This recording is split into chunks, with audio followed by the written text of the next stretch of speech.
Chapter 5. The next moment, James was running back towards the house as fast as he could go. He wouldn't do it all in the kitchen, he told himself.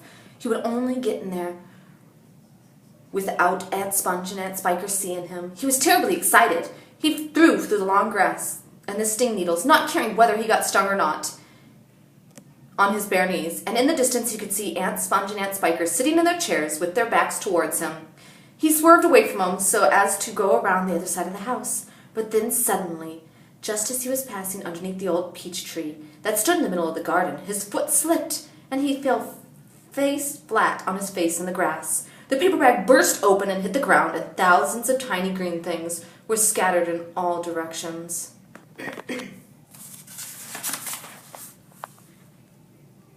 James immediately picked himself up onto his hands and knees and started searching around for the precious treasures. But what was this? They were all sticking into the soil, and he couldn't actually see them wiggling and twisting as they burrowed their way downwards into the hard earth. And at once he reached his hand up to pick some of them up before it was too late, but they disappeared right under his fingers. And he went after some others, and the same thing happened.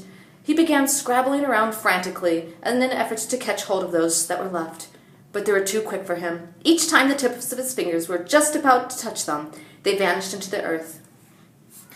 And soon, in the space of time of only a few seconds, every single one of them was gone.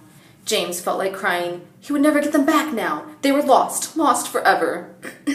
But where had they gone to? And why in the world had they been so eager to push down into the earth like that? What were they after? There's nothing down there, nothing except for roots of an old peach tree, and a whole lot of earthworms and centipedes and insects living in the soil. But what was that the old man had said? Whoever they meet first, be it the bug, insect, animal, or tree, that will be the one who gets the full power of their magic. Good heavens, thought James. What is going to happen in the case that they do meet an earthworm, or a centipede, or a spider? And what if they do go into the roots of the peach tree? Get up at once, you lazy little beast! A voice was suddenly shouting in James's ear. James glanced up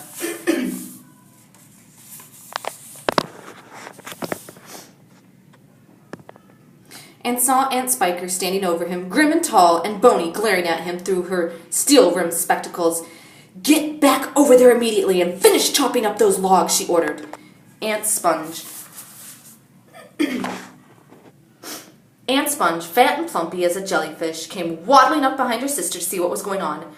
Why don't we just lower the boy down into the well in a bucket and leave him there for the night, she suggested. That ought to teach him not to laze around like this whole day long. That's a very good wheeze, my dear Sponge, but let's make him finish chopping the wood first. Be off with you at once, you hideous brat, and do some work. Slowly and sadly, poor James got off the ground and went back to the woodpile. Oh, if he hadn't slipped and fallen and dropped that precious bag. All hope of a happier life had gone completely now. Today and tomorrow, the next day, and all the other days as well, would be nothing but punishment and pain and unhappiness and despair. He picked up the chopper and was just about to start chopping again when he heard a shout behind him that made him turn. Sponge, Sponge, come quick and look! Come here at once and look at this! At what?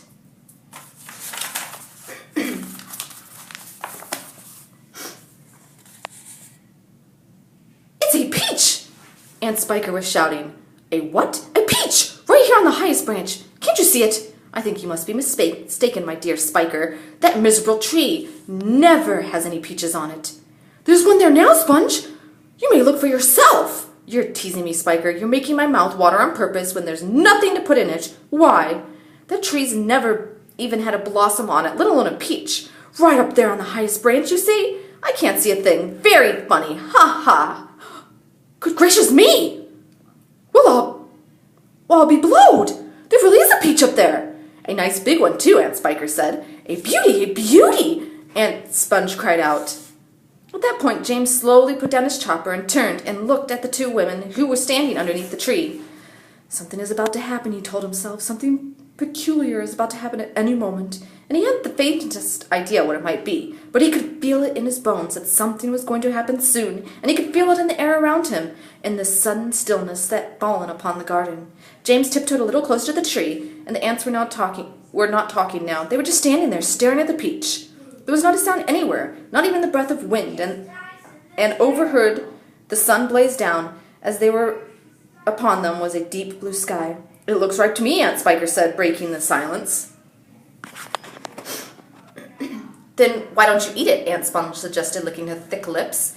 We can each half it. Hey, you, James, come over here and climb this tree. James was running over. I want you to pick up that peach there at the top, there on the highest branch, Aunt Sponge went on. Can you see it? Yes, Aunt Sponge, I can see it. And don't you dare eat any of it yourself. Your Aunt Spiker and I are going to have it between us, right now and here, half each.